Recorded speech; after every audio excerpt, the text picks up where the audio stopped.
Good evening, I'm Chief Meteorologist Chris Holcomb from the 11 Alive Weather Impact Team. We had some showers out there today, and it was all part of that system that we were telling you about yesterday. That was that coastal disturbance that was spreading Atlantic moisture from the south and east up toward the north and west. So the showers that were moving into our area today were coming from a different direction than they normally come in from. We often will be watching showers and storms coming in from Alabama into West Georgia first, then through Atlanta into the east. Well, this was just the opposite as these showers were pushing in from the coast up into our areas, that Atlantic moisture that was being picked up by that southeasterly flow. So that system is just one of the two systems that we're watching very closely over the next couple of days. Number one, the coastal disturbance. That's what brought us the showers that we had today.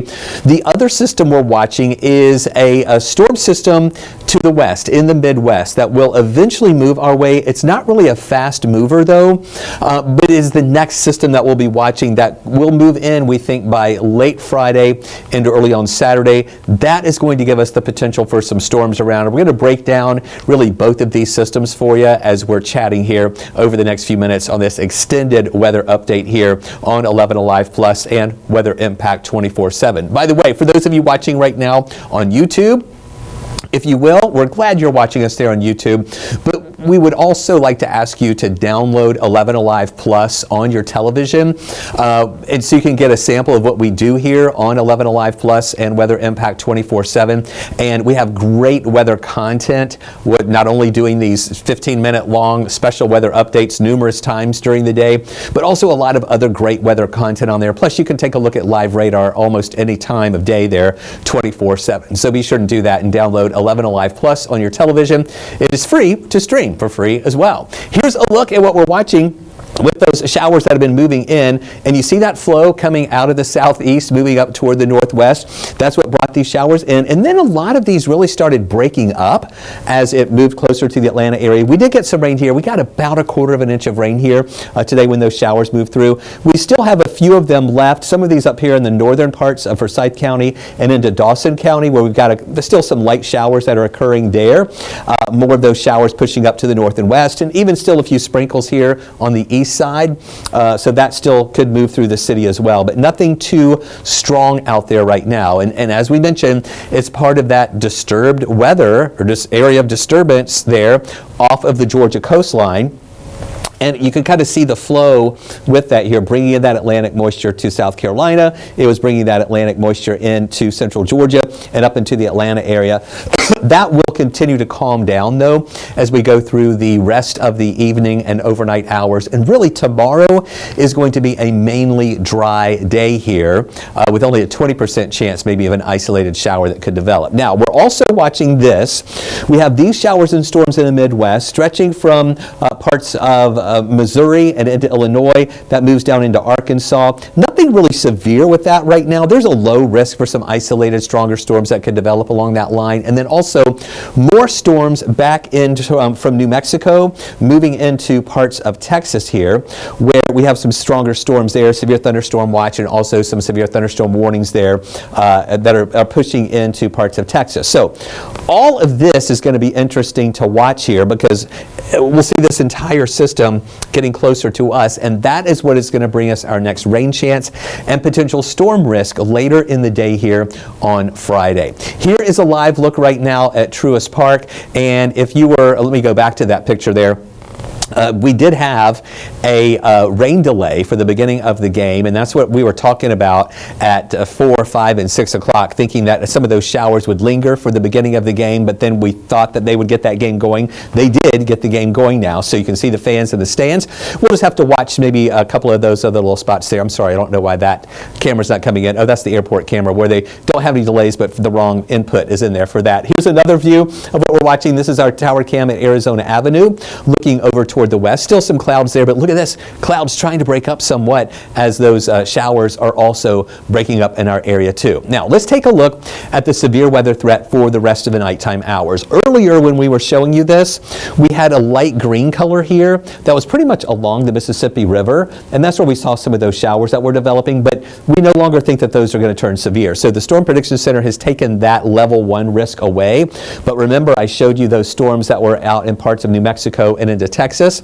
That's where there's a level 2 risk, and that's the part that we're going to have to watch going into tomorrow and then definitely into Friday too. Tomorrow, the severe weather risk area expands a little bit more. You see the yellow color there, that's the level 2 risk. 4 parts of Texas into Oklahoma, southern Kansas, and then the level 1 risk extends over, crossing the Mississippi River, going up into parts of western Tennessee, into Kentucky, and also pushing up into areas of Indiana and into Ohio as well. We are not expecting really just a low risk for a shower here, but even if any showers develop, we don't think that we would have any severe storms along with that too.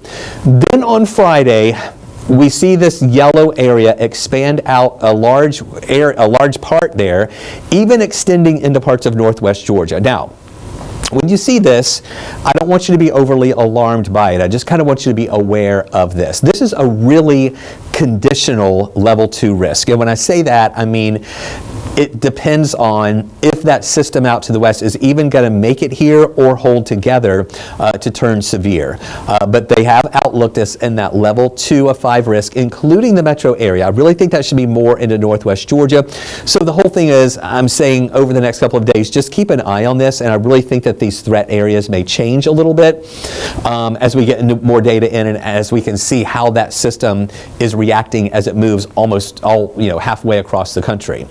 And we'll show you that on the time lapse coming up here in just a minute, or in our forecast track in just a moment. Our high today made it into the lower 80s, right at 80 degrees. Our low this morning was 68. So the high today was about 5 degrees below the average. We did pick up some rain today, not a lot, but about 1/4 inch of rain there. So our rainfall surplus is still just about 1 inch above where we should be in rainfall for the year. Take a look at these temperatures. Now, when the rain came in, it helped to drop our temperatures a little bit more late afternoon with just some of those showers that pushed into our area. And now we're generally holding in the lower 70s, and we'll pretty much stay there for the rest of the evening hours overnight. And into tomorrow morning, we may dip down just a little bit more, but we've got lower 70s all around. Not any big ranges there. We hit 69 in Carrollton, up in Canton at 68, more of those 60s up in North Georgia, but there's still a lot of moisture that is, kind of inhibiting those temperatures from falling too much. Now, for the past 24 hours or past 20 hours, you see how we drop down into those upper 60s in the early morning hours, and then we watch those temperatures rise. I mentioned we got up to 80 degrees. I know you're seeing 79 for the high there, and also over at 5 o'clock, but actually in between those times, we bumped up 1 more degree to 80. That was the official high. But this is when the rain came in, about 3 o'clock in the afternoon. Cooled us down to 74, then it came back up into the upper 70s, and then dropped back down into the lower 70s as we saw a couple of other showers that were pushing into our area. So tomorrow we're going to see a pretty nice morning. Clouds though, maybe a stray shower in the morning, but temperatures right at about 68 degrees. And then through the day, rain chances on the low end, and we'll see generally partly cloudy skies to at times mostly sunny skies here, with temperatures warming back up tomorrow, getting into the mid 80s right at about 84 degrees. So tomorrow's rain chance is only at about 20%, and that would be more likely earlier in the day. I really think we'll have some drier air coming in into the afternoon. With that sunshine, it gets back up to about 84 degrees. So let me walk you through the forecast track and show you what we have going on here. We still have that flow coming out of the east, where we've been seeing some of that Atlantic moisture move in. Just, again, a couple of those spotty showers. You see how that all falls apart for the rest of the nighttime hours? I really think most areas will be dry for the biggest part of the nighttime. And then in the morning, we have the clouds around. There might be a few raindrops here and there to start the day. And through the lunchtime hour, things looking good. Those morning clouds break up a little bit to give us some more sunshine. That'll be breaking through these areas here. And then into the afternoon hours, partly cloudy skies. And as you can see there, just a little bit of green showing up here and there. And that's why we're holding on to that 20% chance for a shower. I think most of us will make it through the day tomorrow without seeing any rain at all. Just that low chance for maybe just an isolated shower here or there. On Friday, that's the day that the Storm Prediction Center has us in that level 2 risk. But again, that's for late on Friday into those overnight hours of early Saturday. So Most of your daytime hours on Friday still look like they would be dry here. In the morning hours, you see here that it looks dry. Lunchtime, partly cloudy skies, looking pretty good there. And then in the afternoon on Friday, again, a 20% chance for an isolated shower to develop, but that's still ahead of the system that's going to be pushing in later on Friday. And here's the timing of that. This goes to 11 o'clock Friday. And this is showing part of that system pushing through areas of northwest Georgia. Heavy rain possible there, strong storms possible at 11 o'clock at night on Friday. Then this moves a little bit closer to us, and notice how it doesn't look as impressive at 2 o'clock in the morning when it's pushing into our area. Still, those storms could be strong. I'm really thinking that our main threats with this system would be wind and the potential for hail. Tornado risk, I don't really think it's even going to be really happening with this, but as you know, just about anything can happen here in Georgia, as we have experienced that during the month of May. But that's the main thing we're going to be watching for, the potential for some strong winds and also some hail with that. Then as we go into Saturday morning, starting off with a few clouds around, and during the day Saturday, we're going to hold on to some rain chances that we think would come in the afternoon hours. This is at 3:30. You see some of these showers that are building out to the west. We have that potential that some of those will be pushing in for the afternoon and evening hours on Saturday. Rain chance on Saturday, we're going to put at about 40%. Thanks to that system that's going to be moving in. The other thing that we're watching, the smoke. All right, now since the wind direction has changed a little bit, we're seeing that easterly flow really dominate, and that is bringing us the blue colors, which is a really low potential for smoke. You know, we did have here showing up in the middle and in the high end, where we had that wildfire smoke in the upper levels that was coming through. Well, now we have a shift in those wind directions, and the rain is helping to kind of mix up the air a little bit. So the smoke forecast is actually going to be lower going through the day on your Thursday, and then also into Friday too. Now take a look at that moisture map where we see these yellows and oranges. That's where we have some pretty moist air around, and that's what we have over us right now. Really, a lot of the southeast is pretty humid, muggy, a lot of moisture all around, and we don't really see a lot of drying. Even though we see low rain chances here for Thursday in the daytime hours on Friday, it's going to still be a lot of this moisture moving through here on Friday night into Saturday, holding on to this moisture for Saturday and Sunday, keeping us with some rain chances for the weekend. 40% chance on Saturday, 50% chance on Sunday, and then even into the beginning of next week, still seeing those rain chances a little bit lower for Monday, but holding on to still this moisture around. So again, we need a good system to come in here to give us a surge of some dry air to kind of push out a lot of this humidity and moisture that we have over us right now. So here's a look at the rain chances. 20% chance on Friday, 30% or on Thursday actually, 30% on Friday, 40 Saturday, 50 Sunday, then back to 30% chance on your Monday. And the dew points kind of reflecting that too, what I was showing you with the moisture map. When you have dew points in the 60s, that's kind of humid air if that sticks with us, maybe even dew points up into the lower 70s here on Saturday and Sunday, just making it feel kind of muggy. And here's a look at the rain comparison, where additional rain potentially coming in over the next 7 days. The American model showing about 1.4 inches. The European model showing 1.8. That's pretty close. Now they have some differences as far as northwest Georgia, maybe seeing a little bit more as far as the European model. But again, we'll keep watching that as it gets closer to us, just with some additional rain that's going to be pushing in. Highs around 84 Thursday, warmer Friday and Saturday. Even with those rain chances, we're still going to have temperatures making it up to about 88 degrees.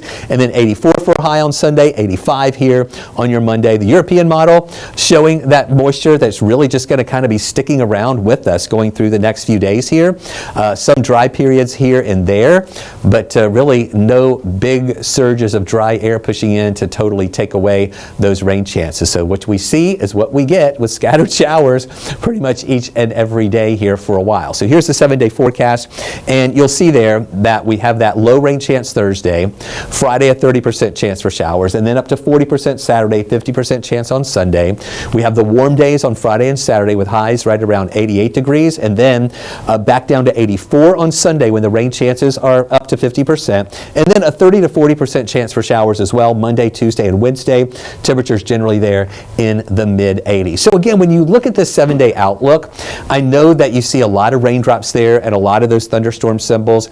It's not going to be raining all day, every day, but each and every day we will have a chance for some of those scattered showers to push through our area. So we'll keep an eye on that each and every day.